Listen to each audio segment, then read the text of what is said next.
There we go. Oh, okay. Yeah, next slide. Sorry about that. Sorry, we're in Arizona for those of you that missed the first couple of slides. We headed to southern Arizona and camped at Madera Canyon, a famous bird watching place. In the upper right, you see David appreciating the scenery on a nature hike here. And the other two photos are taken in the adjacent Florida Canyon, where we hiked for 7 hours the next day with our Regina friend, Paula Gertis, whom many of you know. Both canyons are at a high elevation and densely vegetated. Next slide. Hiking up at Florida Canyon, we encountered dry grassy slopes with some of the desert plants such as prickly pear cactus and yucca. Once we were back down, the valley opened to a very scenic landscape with a mountainous ridge on the horizon. We sighted the green-tailed towhee quite often in the area, and this isn't my photo, but it's a good photo showing you the green-tailed towhee, which was quite common. Next slide. On the Florida Canyon Trail, we were fortunate to see the beautiful rufous crested warbler, much sought after by snowbirders, as well as a large coatimundi ambling up a sunny open slope. These are not my photos, except at the lower left that shows the rufous crested warbler in its habitat right there in the center. And we had a very good view of the coatimundi going up the slope. Next slide. We traveled west from Madera Canyon, crossed Highway 10, and drove the 20-mile long isolated dirt Ruby Road, which is not shown on that map. We stopped to hike part of the Sycamore Canyon Trail in the upper right photo that goes to the Mexican border, then continued through very dry, rugged, scenic areas to camp in Buenos Aires National Wildlife Area. And that's shown by the large blue dot on the map. So you can see it's southwest of Tucson, down there near Mexico. And you can see our tent and how dry and somewhat barren looking it is. Next slide.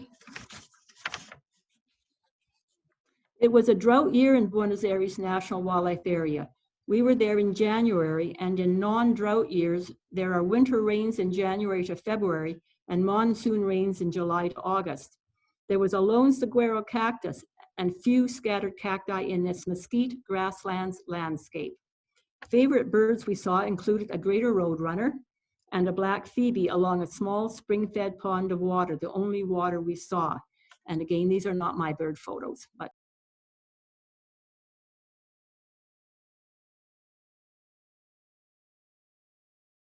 Oh, I think you might have muted. yes, I did by accident. And so you can see how tall the one lone saguaro that we saw in this area is compared to myself. Next slide. On our way back to Phoenix, we stopped at Tucson Mountain Park and hiked the 4-mile Brown Mountain Trail. It was very dry, as were the other areas, with parts of the trail through a lovely cholla cactus forest, with the sun shining through the cactus spines. It was good cactus weather, 28 centigrade and sunny. And you can see part of the trail there along the ridge that we walked. We had a very good time walking all the hikes. Next slide.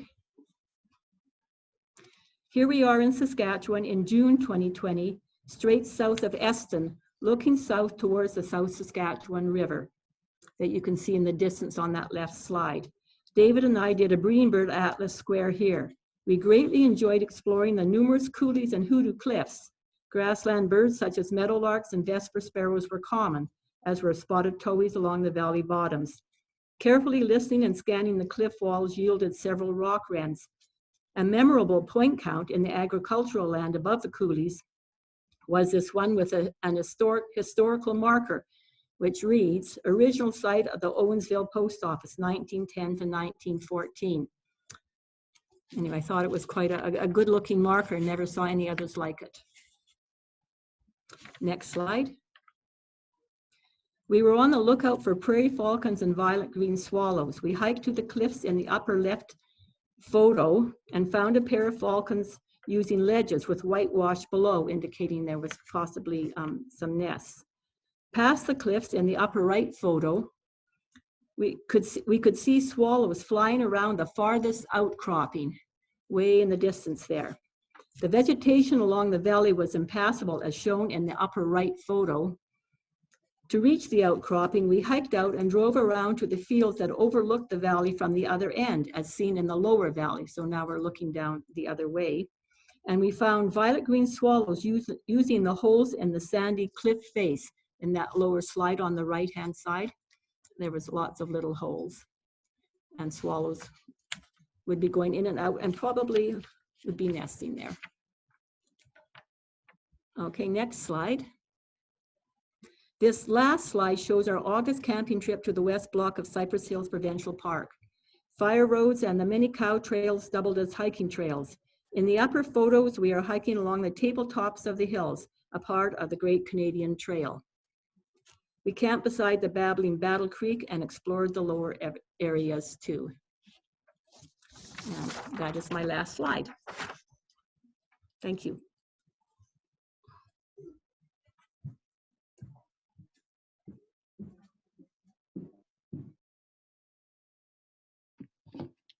Okay, so next up we have Shannon presenting with her sons Graham and Damon. Okay. All right, I'm going to give people a bit of an update. And yeah, the kids are going to share a little bit about some of our fun adventures for Wandering Wednesdays. So hopefully this is working. Most of you probably know we launched Wandering Wednesdays Winter Edition on November 18th. And we've actually had almost 10,000 Facebook views already. We've only had 2. So it's kind of amazing already.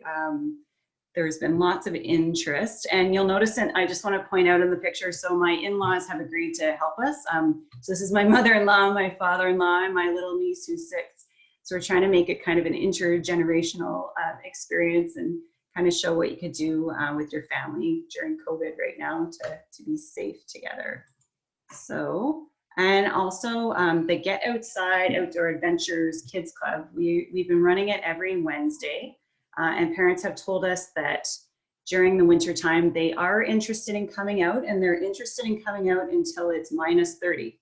So we're planning for that. And given the current restrictions that were announced today, I think we'll actually still be able to have Kids Club, because we have several sessions running at the same time, and we have groups of less than 10. So that will be coming up again in January. We're also going to be launching what we call our Get Outside free public events. We were supposed to have the first one on December 5th, but the COVID numbers were a little staggering. So we decided to cancel it. But in January, we will be planning those events, just like I mentioned, with having 10 people or less in each of the group sessions. So if you are interested, pay attention to the Nature Agenda website, and also to Facebook and Instagram, because we'll be posting them there. So just have some quick stats. So between November 15th to December 12th, we've had 17,000 plus people visit the Nature Agenda Facebook page, which is kind of amazing. And so part of that traffic has been obviously Wandering Wednesdays. The second edition was for the Secret Path to Bird Habitat, but also the amazing contest that Jeff and Kirsten and Darylyn put together. We've had over 5,000 views of that. So, and I have a little error here, but that's okay. What's really interesting too is I've just been taking these short little videos every time we have a kids club, like whoever is partnering with that week. And I was on Facebook, and Shannon Anderson from Saskatchewan Wildlife Federation, her video, we've had 2,200 people take a look at that. And even Lacey Weeks, her video about how to make a simple bird feeder, we had over 1,000 people viewing that. So there's quite a few partnerships going on. I'm just gonna run through these quick for people just out of interest, it's kind of been amazing right now, because people are coming to us for partnerships. So as Elaine knows, we're kind of, it's really exciting. There's quite a bit happening at quite a quick pace, just given COVID and the fact that people have the need to get outside right now. So Global News Morning is working with Nature Regina, and I'm on for a bi-weekly segment where we're talking about the latest edition of Wandering Wednesdays. And we're obviously promoting all Nature Regina programming. And the partners, like whichever organization has kind of helped me out with Wandering Wednesday for that week, they've been coming on with us as well. So when we did the Secret Path to Bird Habitat, the Regina Ski Club was partnering with us that week, and they came on and talked a little bit about cross-country skiing in the same location. Tourism Regina actually has our Get Outside Outdoor Adventure guys listed on their tours page, and they're going to be using some of our photos for cross promotion and promoting the different activities that Nature Regina is involved with. City of Regina actually contacted me, their manager of parks, and they're trying to figure out what to do for winter activities, and they're interested in just figuring out how we can work together.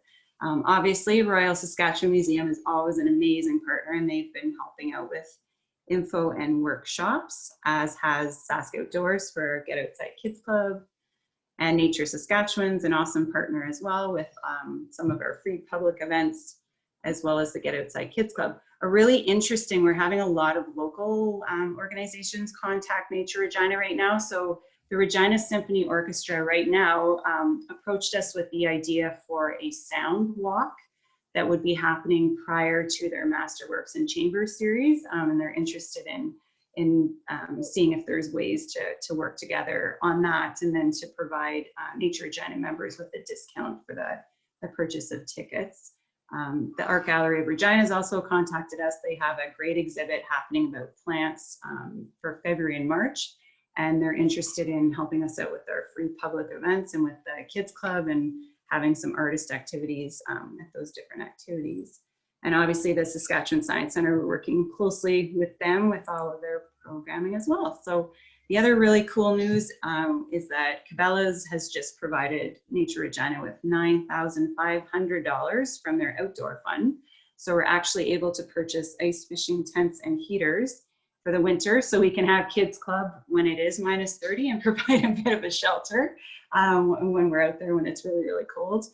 And we're also purchasing some binoculars and some warm clothing. We have some low income participants who are a bit concerned that they don't have the right equipment for their children for being outside in winter. So I'm able to supply like snow pants that obviously I would bring home and clean in between use, but those will be available for some of those folks. So Wandering Wednesdays Winter Edition. All right, this is where the fun starts. The kids can share about their experiences, because they're kind of the leaders on this. Like, I basically follow them around with my camera and take photos of the things they think are fun.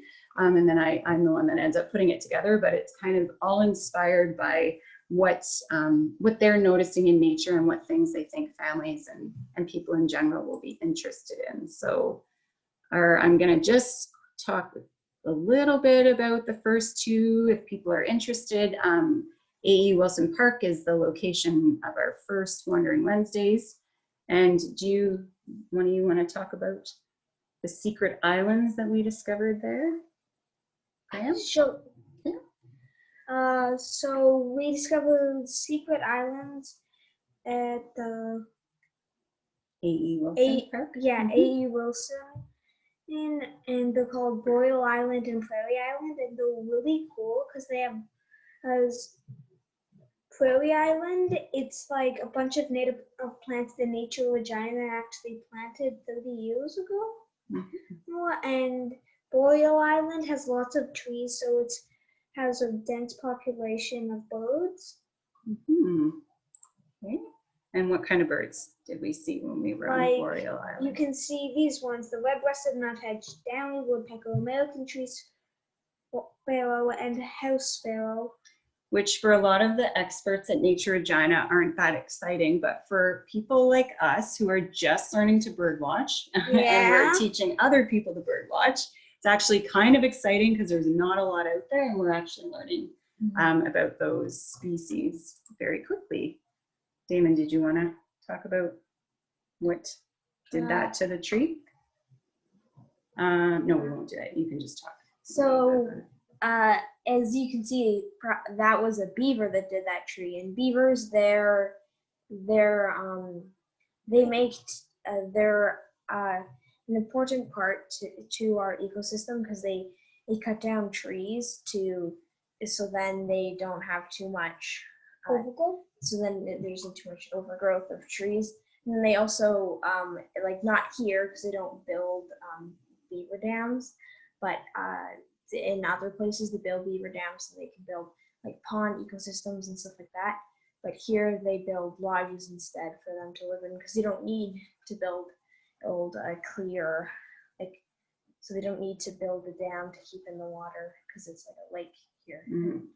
So you guys discovered the Beaver Lodge at 8 Wilson Park, right? Yeah. And obviously we all know beavers can be a little destructive. So there is the possibility these guys will get moved, but right now there is an actual, for real life Beaver Lodge. And the beavers have been spotted in the early morning and during the evening, like actually coming out and feeding there. Yeah. So, all right. And then we'll talk quick about the secret path to a bird habitat. Graham, do you want to share about how we found this secret path to bird habitat? Sure. So we just finished watching a movie at the IMAX theater that was about how you're supposed to get outside. So we had the idea to go on a walk. So when we were going out, my brother Damon noticed a pathway after we'd been walking for a couple of minutes, and he said, "Can we go there down there to Mom?" And she said, "I don't know." So then after that, about 5 minutes after that, she said, "Sure." And there was another way to get down there, and then it's really fun. And so then we asked our mom and a friend and to come down. That was around the area where there's the water. So we also, there is a live beaver lodge there as well. Yes. That we discovered. The kids noticed the sure tail signs of that. I totally missed it. So if you want to see a live habitat, there's one there. And then, oh yeah, Graham's story about why do we look for bird nests in the winter? Because if you look for birds' nests in the winter, unlike in the summer, fall, and spring, there's no leaves. So if you look at the trees, you can just see the birds' nests. And then if you remember where the birds' nests are from next year, you'll be able to see birds in there. You can figure out what type of bird lives there, unless you're an expert on it and already know. It's really cool. Yeah, and what happened when we were there in the spring? Do you remember? Yeah, there was a robin's nest just at eye level, and the robin let us come close. Mm-hmm. Yeah, let's see the robins. Okay, so for the interest of time, we will not keep going, but I will put a plug in for the Regina Ski Club. They gave us a free private lesson just to kind of show us how to get started, and we're trying to promote cross-country skiing like at that location and at other locations around town. So yeah, if you're interested, you can check out the Nature Regina Facebook and Instagram pages, and there's some videos and things like that. And we'll just end with Damon wanted to share his favorite moment from Wandering Wednesdays in the summer, and same with Graham. My favorite moment was at what's that place called? Wascana Trails, where we saw a porcupine. He was just lumbering around, and I really thought that was cool because porcupines are pretty rare animals. So yeah. And Graham, where is my favorite moment was at the Hidden Valley, where we did one of the Get Outside Outdoor Adventure guides. When you got up the hill, it felt like you had just climbed a mountain, and you could look over and see the whole, you could see like all the way to the other side of the valley. Yeah, and it was really amazing. Yeah, so that's your favorite place that we've discovered. So thank you to all the amazing volunteers that have maintained that place for a very, very, very long time. We have been spending a lot of time out there enjoying it. So yeah, so I'll just end it there, but I want to say I feel extremely grateful to Nature Regina that we get to do this work, because it's a really positive experience for our family during the pandemic. And it's just such a privilege to get to share with other families, like some of these cool places. And, you know, Wandering Wednesdays, as we keep saying, is not just for families, it's for anyone who wants to get outside and have an adventure. So yeah, so I will leave it there and let someone else share. Awesome, thank you very much. So our next speaker is going to be Gail, and I'll get her slides up here for you. Okay. And Gail, it should be good whenever you're ready.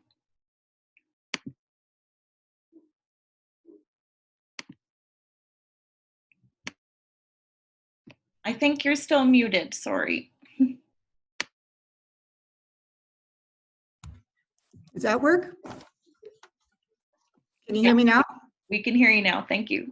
That's great. I was just saying that one person, Hero, brought some slides on a flash drive, and he was hoping that he could show the photos too if there was some way to do that tonight. Yeah, I'll have him present after Glenn, if that's okay. Thank you. Yeah, no problem, thanks. So asking me to find 10 photos was like asking me which one's your favorite child, because I love all the animals and all the little insects that I see in the gardens. But in the end, it came down to butterflies in one group and bees and cool flies in the other group. And the bees and the cool flies were the ones that won. This one was in May, at the end of May. I believe it's a Hunt's bee. I'm still learning all my bee names on a buffalo bean, otherwise known as a golden bean. So they're one of the very first ones that come out. And the ground was still frozen just 3 weeks before this bee came out. We couldn't even get in the garden until the 5th of May this year. Next slide. This one is a Nevada bee, Nevada bumblebee. Those two that I just showed you are probably the most common ones we see.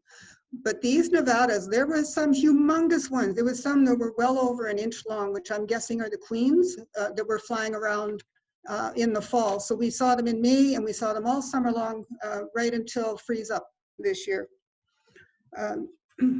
There was, I think, over 100 different kinds of insects. I can't name them all, but different insects and spiders and things that we actually found in the garden this year. Next slide. This one looks like a bee, but it's not. It's called a bee fly. And this one and a few other ones pretend to be bees, so they get left alone by just about everybody. This one's on one of the Lindley's asters. So that's one of the more important plants in the garden, is all the aster species, but the Lindleys especially, because they have such a long growing season. Next slide. This one is a meadowhawk, and I'm going to go out on a limb and call it a red-veined. There's tiny details that Kim Mann knows all about, and she's been trying to teach me this summer about which meadowhawks are which. But these guys came out at the end of August. They were around end of July to the end of August was when I saw most of them. Next slide. This one is a variable darner. So it's not one of the darners that migrates. There are some dragonflies that actually do migrate. They migrate by one generation after the next. So one generation doesn't come up here and then go back south. It's 2 or 3 generations that do the migration.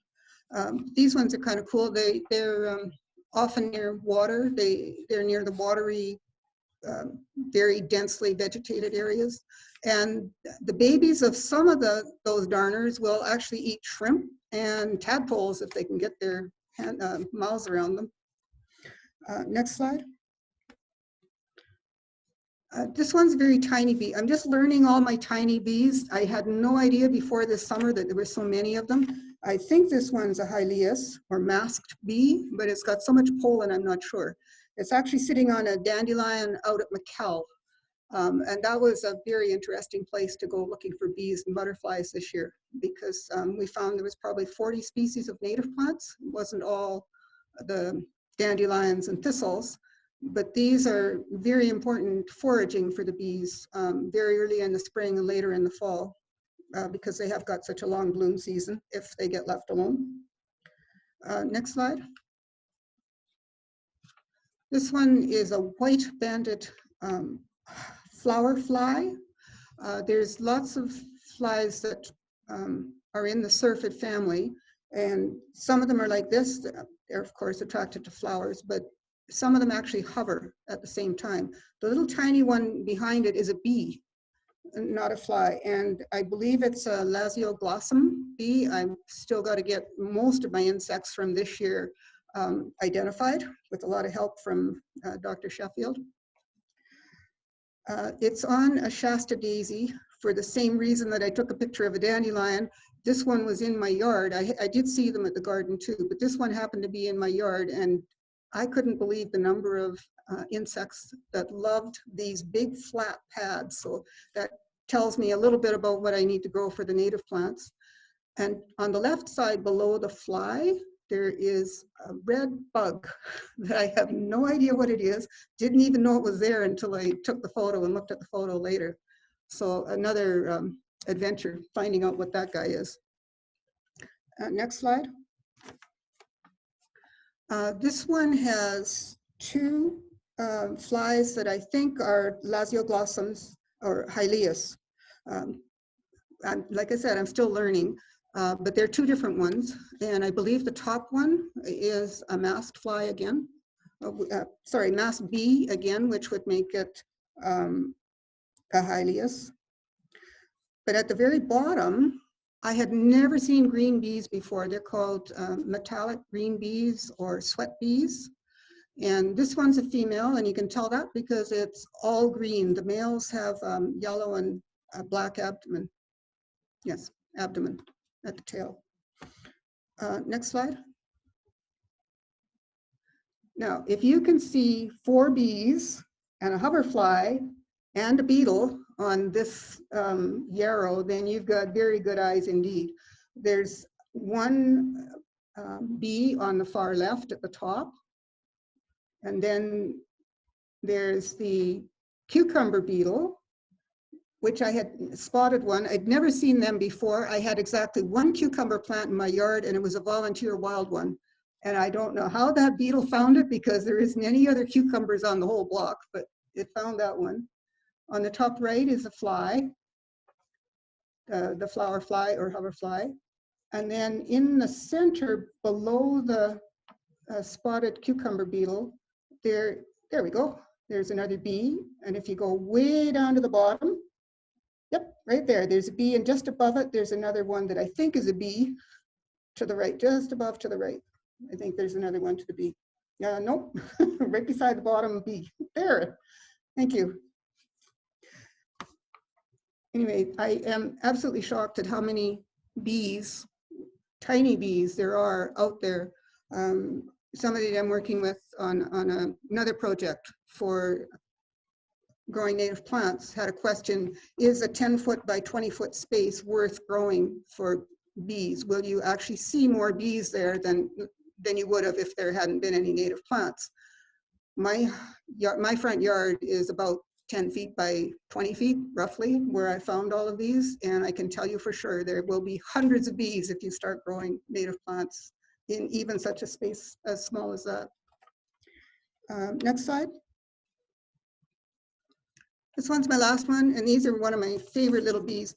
That flower that it's on is called a rough sancfoil, which has a flower that's only about just a bit more than 1 inch across. So that gives you an idea about size. But these guys, they don't just land and slurp up the nectar.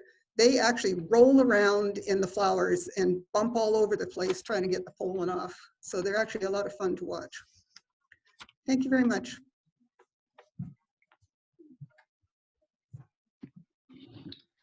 Thank you, Gail. If you'll give me 1 second here, I'm going to bring up a couple of pictures from Colin Carbno. I hope I'm saying that name right. And he just wanted me to say that These photos were taken in a backyard of a house on Hillsdale in Regina. It's a robin's nest and young, and they have had robins in their pine trees nesting almost every year. One year, they put their nest unusually low, letting them take photos more easily than other years. And it was taken with an inexpensive digital camera. And now I'll let you see the photos. So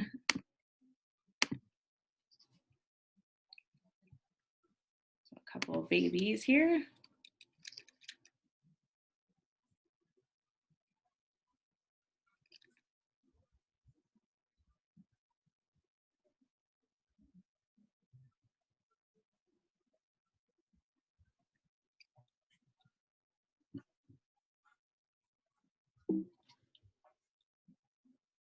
And I believe those are it. So next up we have Bruce. And I will get his photos up here, and then he'll come up and talk about them as well.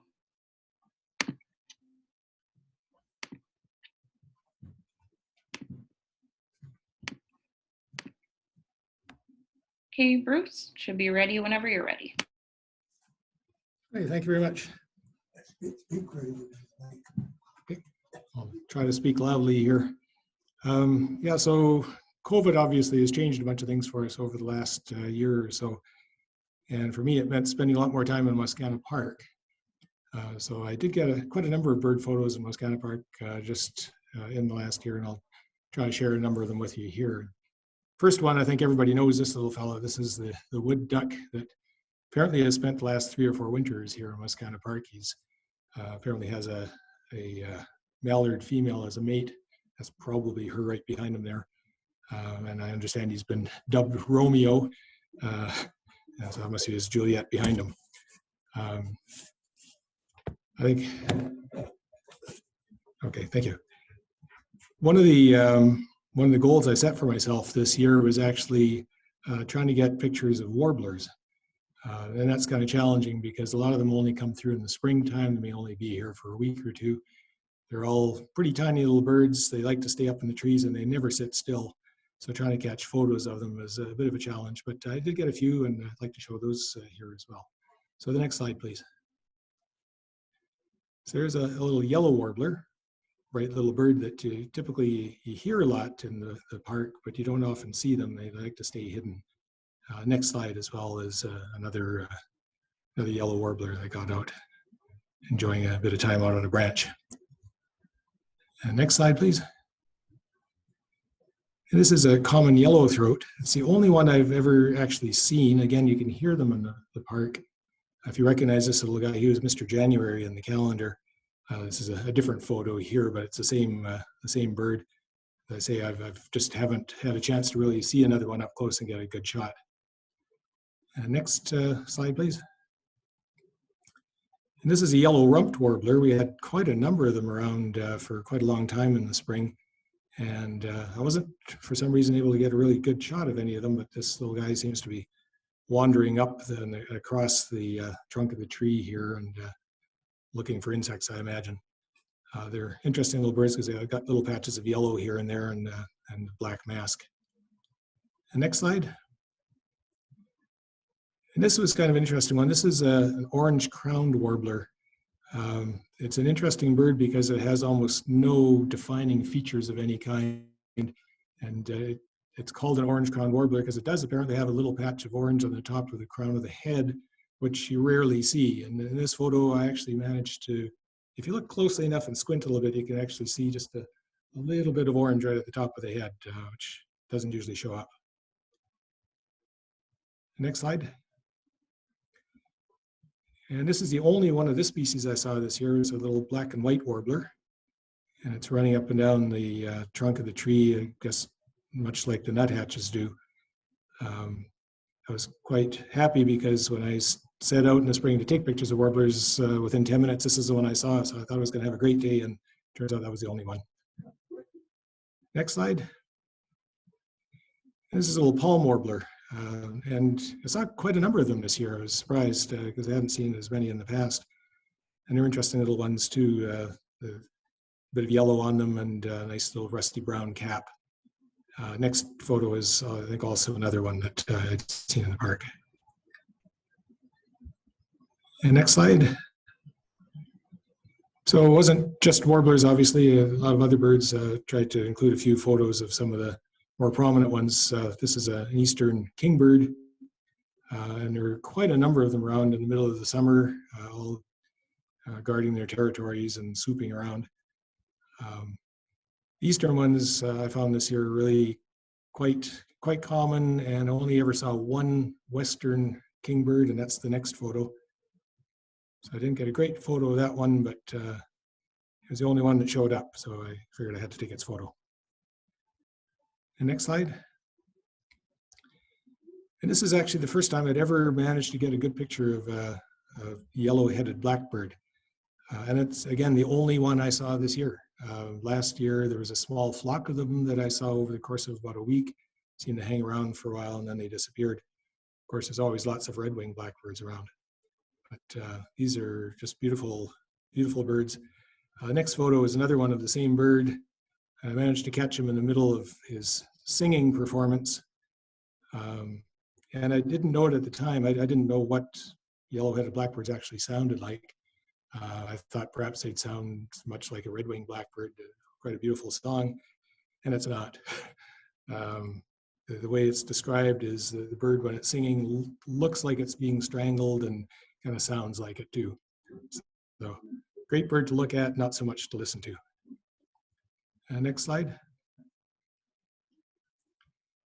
And of course, we have a lot of pelicans around, and maybe someone can correct me if I'm wrong, but I kind of think over the last few years we've been seeing more and more of them. Maybe it's because of the lake being deepened over time and more fish available, but you certainly see them all the time now. The next slide is the one that I'm quite happy with. There's actually 30 pelicans in this picture.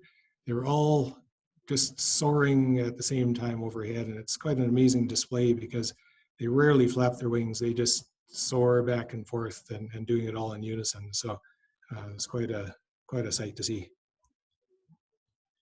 And next photo.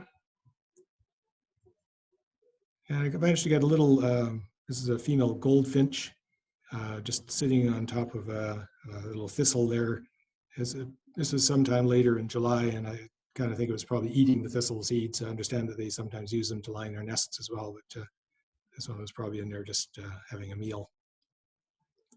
And next slide. I managed to get one picture of a killdeer here. It seemed to be quite tame. I was just kind of standing on the sidewalk, and it was just walking right nearby, not really taking too much notice of me. So I managed to get a nice shot in profile here. And next slide. Perhaps many of you saw this little fellow as well. In the early spring, at least, when walking around the bigger part of the lake over by the waterfowl exhibit area. I used to see it either in the water or up on the grass. It's a little blue goose hanging around with a bunch of the Canada geese at the time. I didn't see it much beyond late spring, so probably disappeared somewhere else in the province. Or maybe this is one that sticks around the waterfowl, or sorry, the waterfowl display park. I know most of that was closed over the course of the summer. And next slide. I did manage to catch one photo of it's a western grebe. They tend to stay out in deep water and away from the shore, so I found it difficult to really get photos of them. I kind of like the way this photo turned out more because of the water effect, and the bird just looks quite beautiful. And I was in the park one day when I actually managed to see a pair of these grebes doing their display where they're running across the top of the water together. And of course, that was a day I didn't have my camera with me, so didn't catch that. Next picture. And there was a small group of American avocets this year in the park as well. Just absolutely beautiful birds. This little guy was on his own at the time, just swimming in the bubbles. And next one. This will be my last photo. Common bird. It's obviously a robin. I think it's a female. But I caught her sitting in a bush eating berries, and if you look carefully, you can actually see 3 berries lined up in her beak. And so either she's taking it home to some youngsters or just some kind of party trick. I'm not sure which. But I like the expression. It's like she's looking over saying, oh, what are you looking at? Or maybe more accurately, what are you looking at? So that's it. That's just a number of the birds I was able to catch in Wascana Park this year.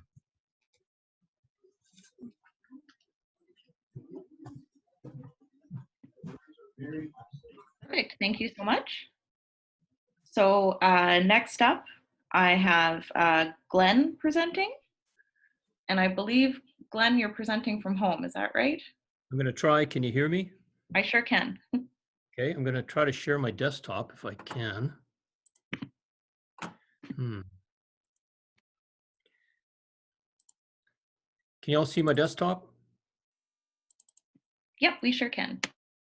Okay, presentation begins. So I'm going to be showing you photos of some plants that interested me in the last year, Maureen and I, in the last year. And this first plant is showy lady slipper, a really magnificent showy orchid that I was very interested to hear it has been found again in Saskatchewan for the first time. Last time it was reported was 1992. So this was really a good find for botanists in the province. It was found in the Creighton district, so that's near the Manitoba border, about 700 kilometers northeast of Regina. And it's obviously one of the rarest plants in the province. There are no known sites in the province other than this one at this point. And there you can see the flowers, a close up. The flowers are very showy. The flowers are about 4.5 centimeters across, so they're long. So they're really quite large.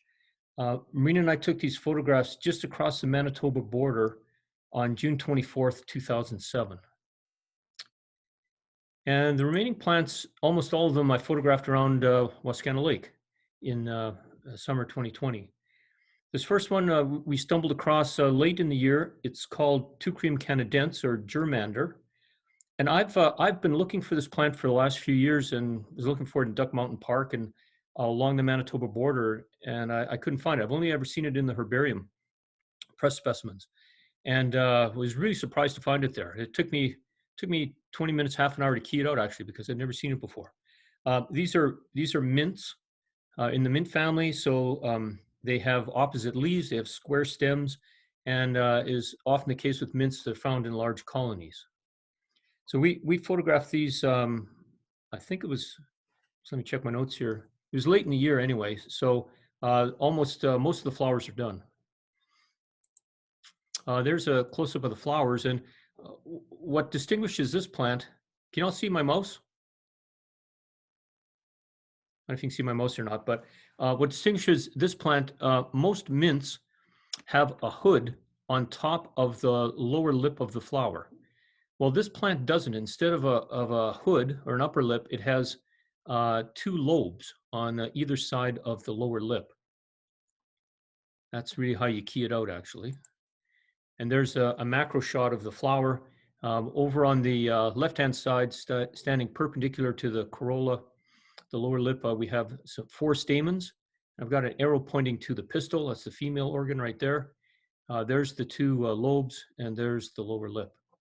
This plant is rare in Saskatchewan. And I don't know if it was, just back up a couple. I don't know if you can see here all the shredded bark. I don't know if it was planted there by park staff or if it was growing there naturally. I don't know. I was just happy to find it, whoever it ended up there. The other thing that's kind of interesting about this, when you walk on the shores of Wascana Lake, right down near the water, most of the grass and almost all the vegetation has been eaten by geese and ducks. Well, for some reason, they don't like this guy. It mustn't taste well because there was a huge colony of this. And the last 4 plants I'm going to show you are all species of Bidens. They're beggar ticks. 3 of these I found growing on shores of Wascana Lake, right by the marina, between the marina and Broad Street, growing in about a 100-meter strip of shoreline there. There's the first 3 plants are all annuals. This is Bidens cernua, or let's see, nodding beggar ticks, yeah, nodding beggar ticks. It's quite showy. These and quite tall. They grow up to, I measured them up to, check my notes here, I think 80 centimeters tall, something like that. So they're big and showy. The flowers look like little sunflowers. So you can see there are what we call ray florets or ray flowers on the outside of the disc flowers in the flower head. And its cousins I'm going to show you here, they don't have these ray flowers. So this one's quite showy. That's nodding beggar ticks. This is common beggar ticks, Biden's frondosa. You can see, I'll show a close-up of the flowers on it, and they're different looking. So they only have disc flowers. You can see in the center there, they have no ray flowers. These are what are called involucral bracts. So these are leafy bracts on the outside of the flower heads. That's all there is to the flower head there in the middle. And you identified this one by, you count the number of involucral bracts. So 1, 2, 3, 4, 5, 6, 7. There's 7 surrounding that flower head. And this species has, I'll check my notes. It has 6 to 8 outer involucral bracts. So we counted 7. So that's how we identify it. The flower heads are cylindrical in shape, as opposed to its cousin, which I'm going to show you here, which we also found around. So those first 2 we found around Wascana Lake. This one we found around Wascana Lake as well. This is last one. Oh, this is, I can't remember the common name for this. It's Biden's vulgata, this species here. Maybe tall beggar ticks. I can't remember the name of it. And if you look at the flower head on it, instead of being cylindrical, it's more button shaped and larger too. And if you look at the number of involucral bracts, there's more of them. I've got an arrow pointing at one there. There are 13 to 16 outer involucral bracts on this one. I can't remember. There's like 15 of them or something like on that one there. So those first 3 we all found around Wascana Lake. Would have been in August, I think, probably. They flower, their August bloomers. And the last one you won't find in Wascana Lake. This one is Biden's Beckii, water marigold. And this plant's very rare indeed. I've only ever seen it once in the province. It was in the Hudson Bay district. It's native to the boreal forest. It's native to lakes. In fact, it's an aquatic plant. You can see 2 of its cousins here. I'm not sure if they were done flowering or if they're about to flower. But anyway, they have their heads in the water. They're not up above the water at this point.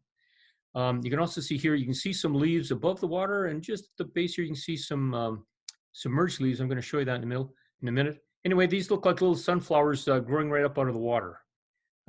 Flowers 4 to 5 centimeters in diameter. And there you get a contrast to the leaves. On the right-hand side, you see a pair of leaves that would be above the water.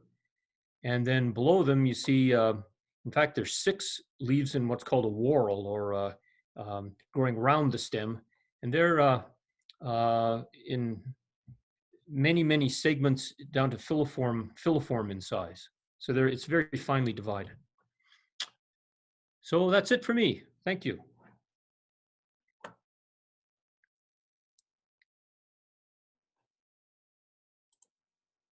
Wonder if they heard any of that. Oh. We did, thank you. And your pointer did work. I just didn't unmute myself fast enough. Sorry about that. So next up, we have Hero, and he's going to be presenting on site. So I'll let you guys get ready, and you can start whenever.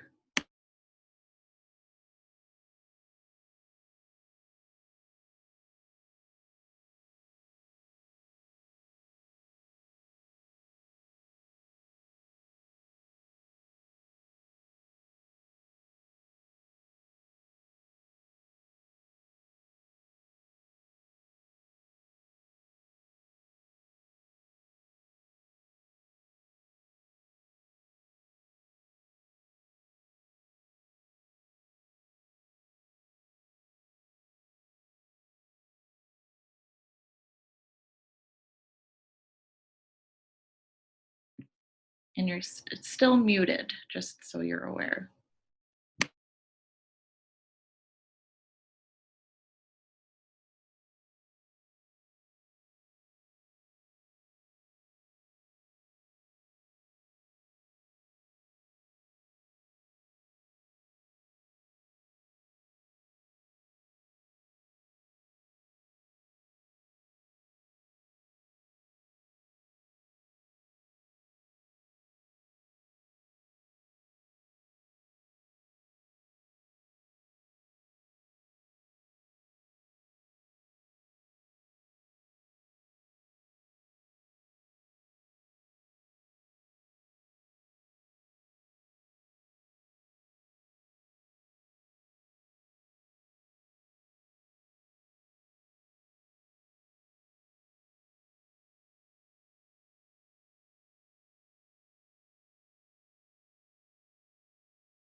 Perfect. Now we can hear you. How do we get back into where we were? What? Share screen? Nope. No. Share screen?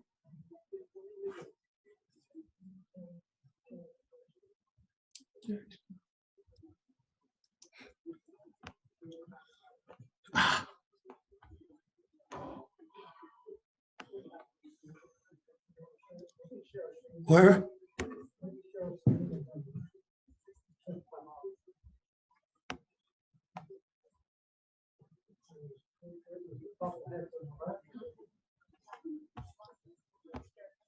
Yeah. Oh, yes, and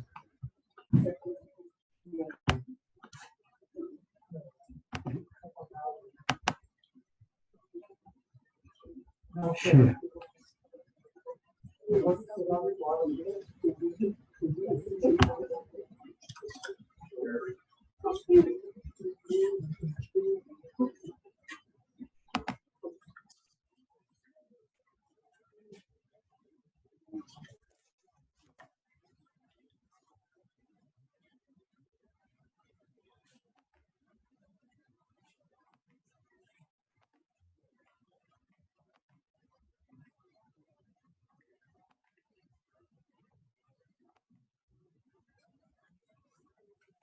Mhm.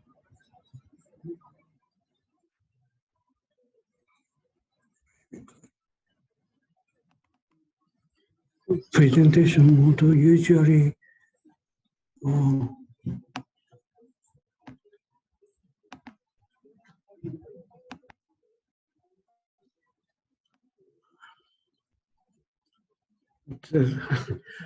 can you hear me? Yep, we can hear you. It looks like the Office product isn't inactive, so I'm wondering if that's why it's not letting you present, like in presentation mode. Yeah, but I cannot open a presentation. Maybe. You have to take it off the share and roll it up and then present.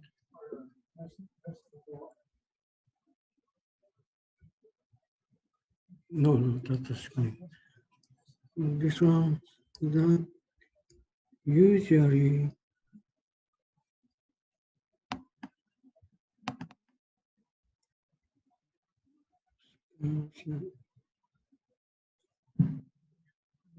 Just take it off the share.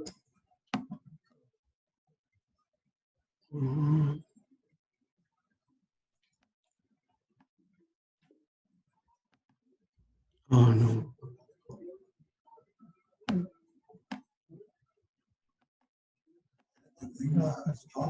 Yeah, a little red thing up here. Just stop. Stop share. Stop share and then. Can you do much where you?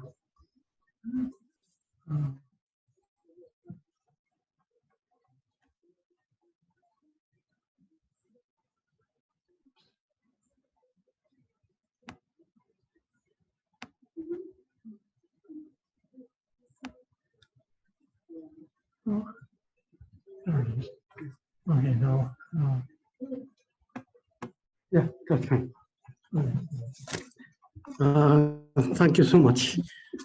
I got a little bit confused how to do it. Okay. At the beginning of this year, I just did regular bird watching, but I was quite happy at the time.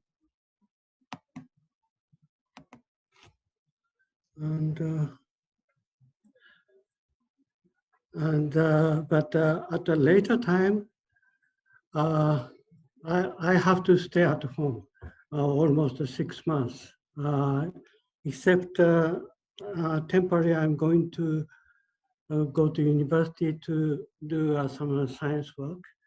But I had lots of time, so I started to old slides to digitize for JPEG format. And as far as I did,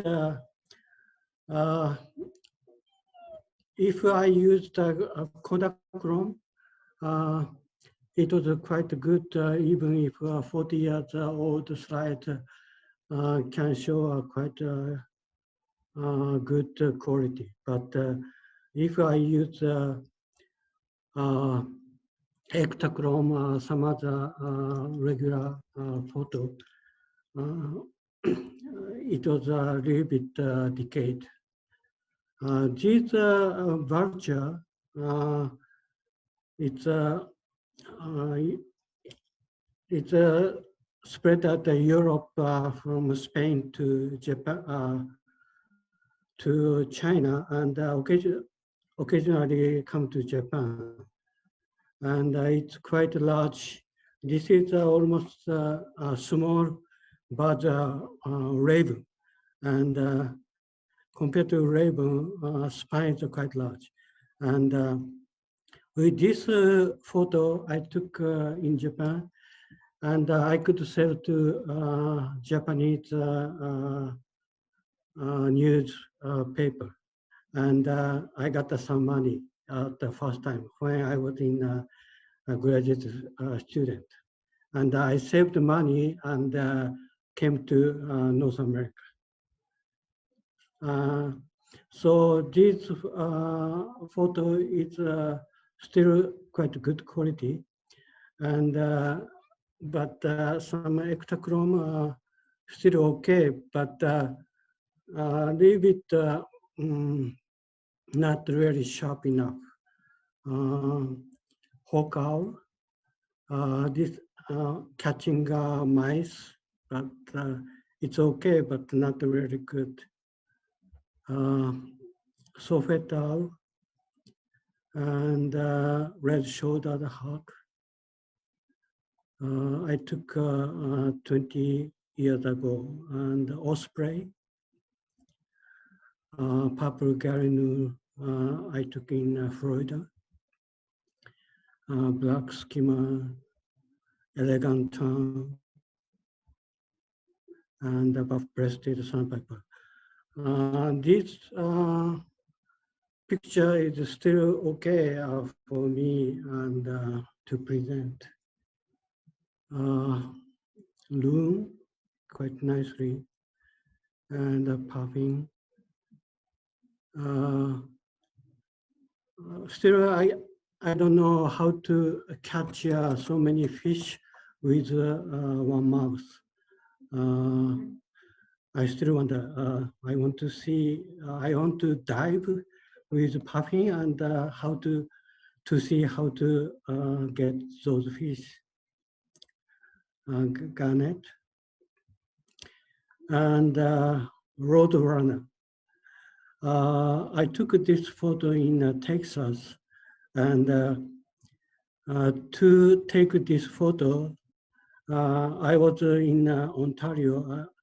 I spent the Christmas time 1 week, 3 days without sleeping. I drive down to Texas, and I met Roadrunner 15 minutes and came back. At that time I was young. Cuckoo, because Roadrunner was my hero when I was kids. I looked lots of cartoons in Roadrunner. Warbler is okay, Prosontary, my favorite warbler. This one I took in Texas. I've been to Costa Rica, and I took a couple of nice pictures, moto, and a couple. I watched almost 10 different hummingbirds, and jacana, and scarlet macaw. It's a quite nice, beautiful bird. And at that time, it was not really breeding season. So I could see quetzal, but not with a long tail. And it was a rainy day, and I have to do again. In Europe, avocet, slightly bill is more curved compared to North America, American avocet.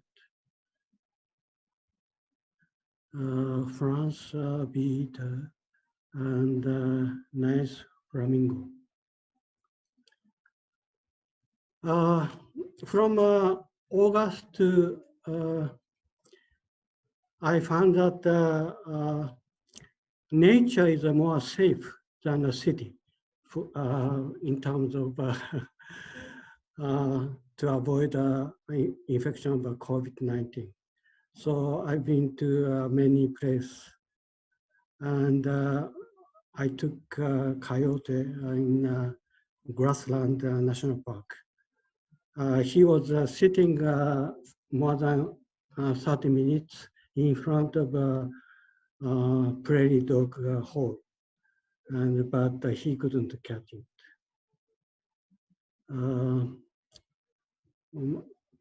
Sandhill crane and whooping crane.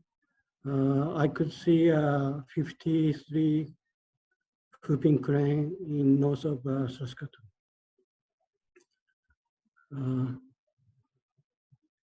And Bonaparte gulls, tree sparrow. And finally, one last shot is spruce grass. I was quite happy. They are not, these individuals is not quite afraid of human, and I could take a nice photo. And at the end, I want to show us some movie, if I can.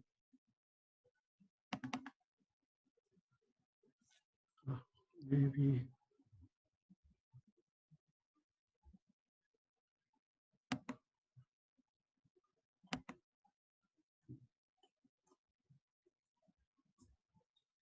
One minute. Oh. I was trying to do about feeding, hand feeding to graze, but some are about trying to do also. You can see what kind of trying to come to my hand.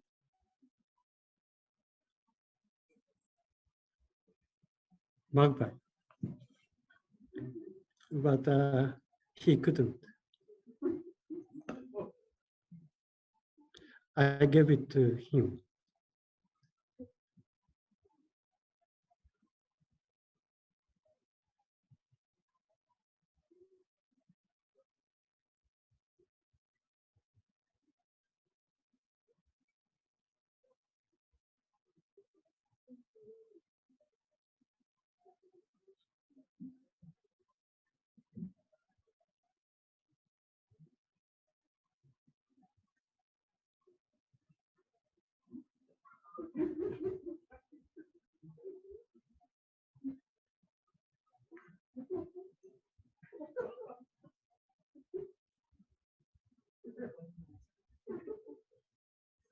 Thank you very much.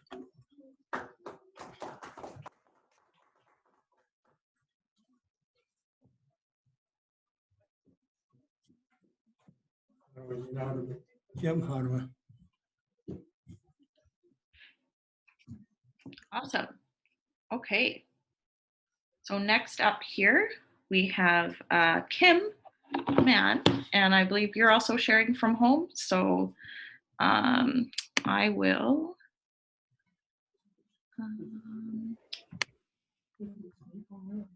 Go ahead. If I can.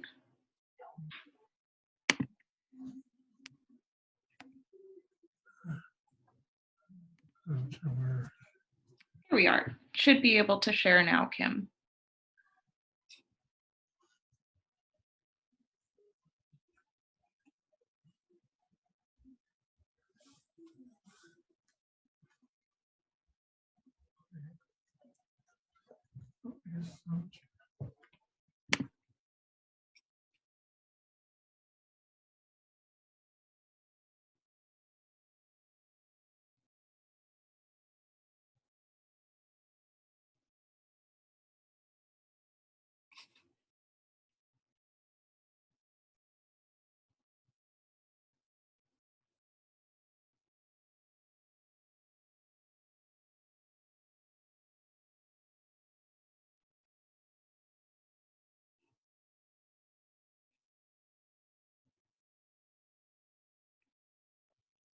Hello, are you there?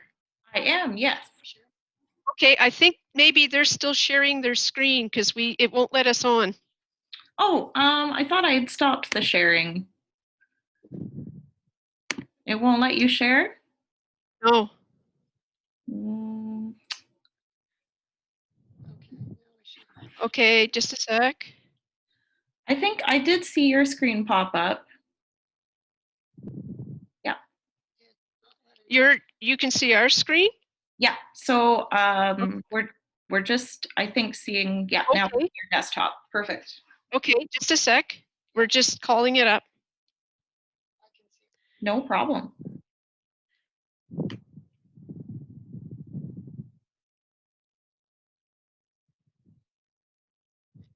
We're still calling it up. How can? Because I can see my screen. Oh, how come you can? Okay.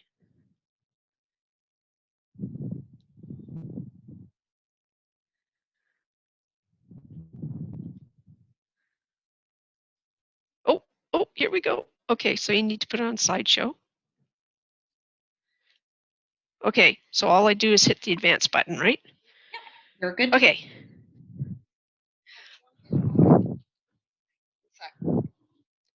Okay, I'm just. Okay, there we go. Alrighty. Okay, so I'm starting off the slides with a picture of purple prairie clover from my front yard. This is an aerial view looking down, just to show you how pretty these plants can actually be. And then the next slide is of the tundra bean goose that showed up late last winter, I believe it was, and into the spring. If you look down in the left-hand corner, there's a goose standing on the ice, and he's looking off screen. Right in front of him is a brown goose with a white butt. Oh, I can use my pointer. Okay, it's right there, if you can see my pointer. This is a bird that's extremely rare in North America. It actually breeds on, part of them anyway, on the Russia-Kamchatka Peninsula. And they figure that most likely they come from that peninsula across through the Aleutian Islands, and then sometimes we get a rare one that keeps going. And when I checked a global program today of a globe, if you draw a line straight through the axis, it's actually a fairly short distance, and it's straight from the Kamchatka Peninsula right to Saskatchewan. So I thought that was pretty cool. And of course, everybody recognizes the ledge in back. And then the next picture is a great horned owl. I believe this is called Bubo virginius subarcticus subspecies. It's the prairie great horned owl, and you can see that it's really pale. This particular owl was in Venn, just up by Last Mountain Lake, and was resting in a whole bunch of trees that were circling a dried up slough. That was this fall. And then a snowy owl from the grid that goes from Ryston to Francis. I believe it's called Township 134. If you're looking for a good grid to check out for winter wildlife, this is an excellent grid. It's very well maintained. You just go down the 306 to Ryston, turn at Ryston, and go straight across. And we have seen snowy owls, snow buntings, horned larks, short-eared owls, long spurs, hawks, mice, foxes, bigger mammals such as moose, and small herds of pronghorn. And this particular owl we nicknamed Road Owl because every time we drove that grid, he was sitting on the road in the exact same spot. And we must do that grid, I'd say, what, 10, 15 times a winter. So speaking of pronghorn, this spring we traveled down to Reed Lake, armed to the eyeballs with sanitizer and masks. We only stopped to get gas, that was it. And we wore our masks the whole time. This beauty was along the Grid Road, which runs just south of Reed Lake. It runs east-west. And if you're looking for pronghorn, this is a great area to find them. There's usually a few everywhere around there. This one was with 4 on the top of a hill, and he was hurrying to catch up with his buddies. Next picture was that same trip to Reed. It was extremely windy, and this is a variegated meadowhawk. It's actually a male, and it turns out that these guys are migratory. So even though this was would have been early May, this is a full male adult. So he's migrated from somewhere south and landed up in Reed, and then he will breed, and then his progeny, I believe it would be, which would, I'm not sure how long they take to change from larvae into like actual dragonflies, but it would be them that would go back down. And you can tell he's an older male because if you look at the side of his thorax, where there would normally be a lightish white stripe on an immature male, it has now gone all the way down into this tiny little yellow dot. And you can tell he's looking in pretty good shape, actually. And it was so windy, I was using my my long telephoto lens at full power, so it would have been 400 millimeters, and tried to stay way back from him, even though this is really close up, it's been cropped, just so he wouldn't fly. He was holding on for dear life. Next slide is, this actually was pretty cool. This is a Bombus suckling, or also known as Suckley's cuckoo bumblebee, and it turns out that they're pretty rare. I don't know if they used to be common and they've now become rare, or if they were always a rare bee. But this was in my front yard, so I'm pretty chuffed. All that work on native plants has paid off. And this girl actually is sitting on Gaillardia. And the way you can tell that it's that particular bee, well, there's 2 things. First of all, and I miss this, it was Dr. Sheffield who actually ID'd this bee for me. On that hind leg, if you can see right, okay, there it is. This would be where the curbicula would be on a regular bumblebee. On this girl, it's all furry, and she doesn't actually collect pollen like a regular bumblebee. She, I believe, is feeding off these plants, but she's feeding for herself, because then she's going to go, when she breeds, and lay her eggs in another species nest, so another bumblebee, and then she either kills the queen or somehow lives in there hiding, I guess, and the other species will raise her young. And there's a way to tell that this is a Suckley bumblebee, but you can't really see it. I think this is called a lateral keel, and it's quite, I don't know what you would call it, developed. And anyway, I had another picture that showed that. And it's kind of funny because this was in September, I believe, and I had just about had it with taking pictures of insects and stuff, because I was trying to get all my native plants into the ground before cold. And I saw her, I didn't know that she was what she was. I knew she was bumblebee, and talked myself out of taking pictures, and then thought, oh no, I'll take pictures, I'll take them with my iPad, you know, at least get some nice pictures because she's pretty. And once I did that, I thought, okay, no, I'm going to run in, grab my good camera and take closer. And yeah, I'm really happy. So she's actually listed on iNaturalist now. And the next picture, I hope you guys are all okay with snakes. This is a now Plains garter snake, and you can tell that because she or he, I'm not sure which, has the black lines on the lips and the dorsal stripe is orange. This stripe is called a lateral stripe, I believe, and it's on the scale rows 3 and 4. And hopefully I'm correct in this because I really don't know much about snakes, but this was up at Last Mountain Lake, and we tend to see them quite often. We usually assume that we're going to see a snake when we go up there, a garter snake. And that little pebble she's hiding behind is only about, I'd say about 2 inches, but she was right in the middle of a road, and I got out, took pictures, and then kind of scared her over to the side so she wouldn't get hit. And then this again is from my front yard. This is a Western wood violet. A couple of years ago, I had to dig up my little group of them, which they're a shade plant, because where that was, I wanted to put a shed, and I haven't put the shed there yet, but they had to go. So I put them in a pot and just kept them in the backyard. And this year, had enough area on my front yard strip in shade to put them in. And even though it was quite late in the summer, it actually bloomed. So that's a great plant if you're looking for a cover plant in a shady area. The only thing is they do send out rhizome roots and can be quite aggressive, so they will spread, but great for covering any shady areas.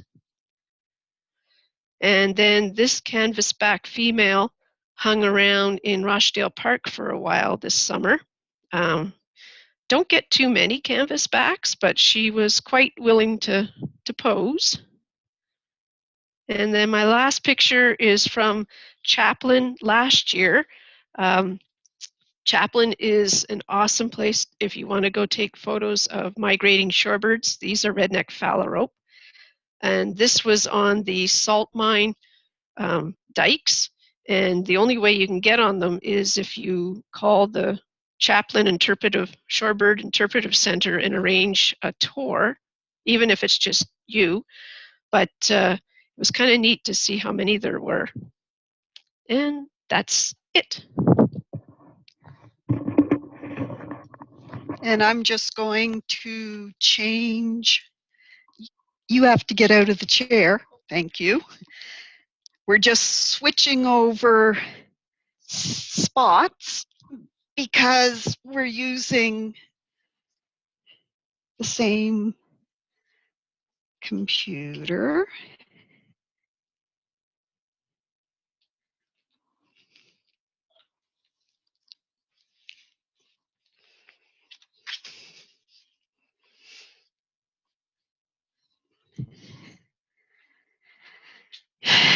Okay. So last year, unfortunately, I had bronchitis for members' night. And what I like to do is just show off my favorite pictures of the year. And because I was ill, I didn't get a chance. So this year, I'm doing a favorite pictures of 2 years. And the first set are of vistas. And I'm sure everybody's seen similar scenes of the ground drift just blowing across a grid road. This picture was really interesting. It's of the Northern Lights over Lumsden. What you may not be aware of is this was taken one of the nights of the comet Neowise. And Neowise was to the left of this picture, and Kim and I were so focused on getting pictures of Neowise that we didn't see what was straight in front of us, which was this amazing northern light display, until one of us was repositioning the cameras and caught the green out of the corner of our eyes. This is Cooper Slough, and it's an amazing flock of snow geese coming into land. And as the birds were spiraling, the ones that the sun was hitting the backs were white, and the ones that the sun wasn't were dark, and it just made an incredible sight. Front and backyard is an amazing place to find native plants to photograph. This year, this year and last year, one of the techniques I was trying to get down was to get the black background without harming the plant or using a flash. So this is a pincushion cactus. It lives in the front garden beds. It flowers for maybe 1 day, 2 if you're lucky, right about the first week of July. This picture is of a prickly pear cactus bloom. We have this huge prickly pear cactus plant that's taking over one of the beds, and it kindly blooms just slightly after the pincushion. This is a prairie lily, and it's in the backyard. It's one of the plants that really caught my interest when we first moved here, and we managed to get a few bulbs, and this is one of those bulbs. Insects. Well, as you know, Kim has a lot of plants in the front yard, and they attract a multitude of insects. This is a Terricola bumblebee that was enjoying an onion bloom. This is a Hunt's bumblebee, and I believe it's on a daylily. And this is a little hoverfly that looks like a bee, and it was buzzing around some of the plants. A few of the favorite mammals. This is a bighorn sheep. We saw it. It's a sheep from a farm, but the animal was so magnificent it just had to have its picture taken. We were driving along Highway 2 this summer, and in one of the fields, hoofing through the stubble, was a mother pig and her piglets. Now, I don't know much about farming, but just from looking on the internet, I think this is a breed called an Oxford Black and Sandy. I believe an earlier presentation mentioned porcupines. This little porcupine was on the side of the road eating buffalo berries, and when I got out of the car, I could actually hear him crunching the twigs.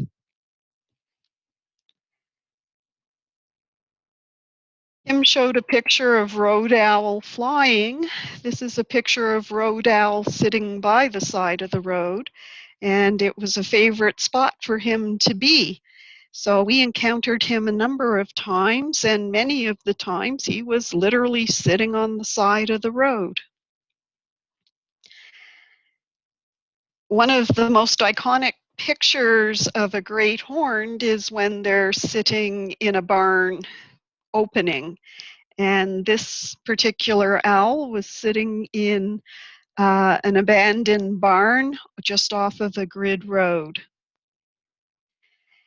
I believe Hero showed a picture of this flock of whooping cranes. The day that we saw them, there were 62 cranes in the field. This is a group of 42. There were 12 just to the left and into the marsh area at the midpoint of this picture, and there were 8 just off to the right. There's one colt, and he is right here. Was quite an amazing sight. And I just want to finish up by talking about a few of the events that occurred over the past 2 years. And this particular picture brings a smile to my face because one of our uncles actually was involved in the Apollo 11 moonshot. He worked with NASA down at Cape Canaveral.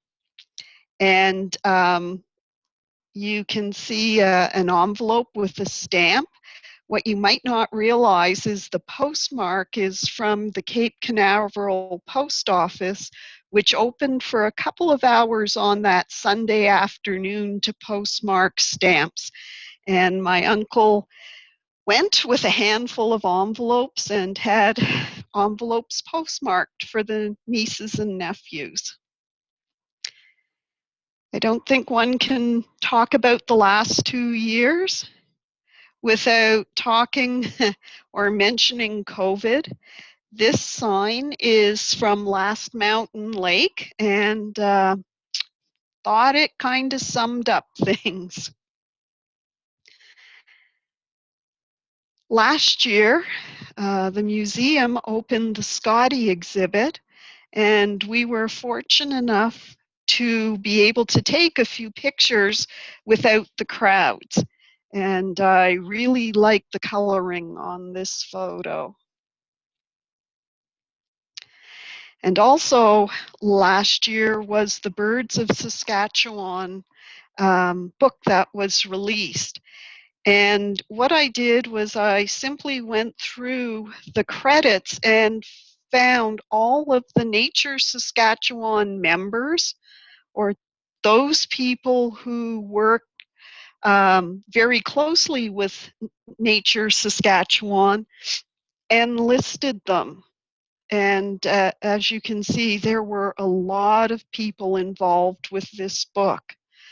The picture in the corner is Lauren Scott at the launch in Regina.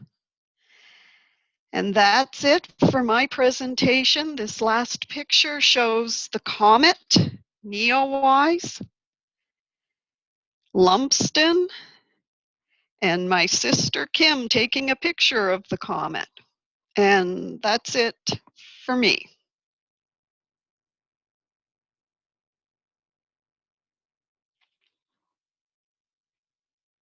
Oh, and somehow you've got to squiggle that. You just cut yourself off.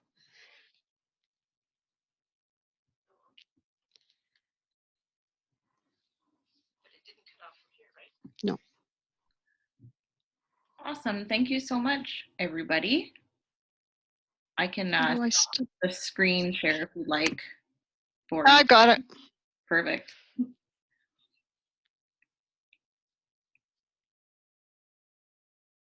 So I'll let Elaine wrap up, but just from my side of things, thank you so much, everybody, for getting in contact with me and helping me help you present the photos this year. I know it's a little bit different than how we've done it in previous years. So thank you. And thank you so much, Kirsten.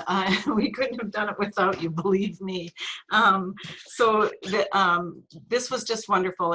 It's always a favorite time of the year to see everyone's photos, and I'm just amazed at the talent that we've got within our society. Thanks a lot, Lynn McCaslin, for bringing your laptop to the RPL again, and thanks to those on site there that helped Lynn get through our technical issues. Thanks a lot to Daryl in Sheffield. She looks after keeping that website so beautiful and so interesting. And Daryl Lynn is responsible for the website registrations and the Zoom, setting up the Zoom connection right from the website, which I thought was worked really well for us. Just to remind you, we don't have a place to meet in January, so we are going to go completely to Zoom meetings for our membership meetings. And I guess we'll maybe play that month by month and see how things roll out. We will keep the same time, 7 o'clock. And we'll do the same setup where you'll register on the website and then can get the Zoom link there. Our January speaker is going to be Justine Mello from Workwater. She's the program lead, and she's going to tell us how Workwater is working to promote and deliver sustainable watershed management. I think I'm getting better. I've been practicing saying work water because it never comes out quite right. And finally, Merry Christmas, Happy Hanukkah, and for to all of you that celebrate those traditions, to those that don't, happy holidays. Wishing you good health and good fortune, and looking forward to seeing you in the new year. Thanks very much. Good night.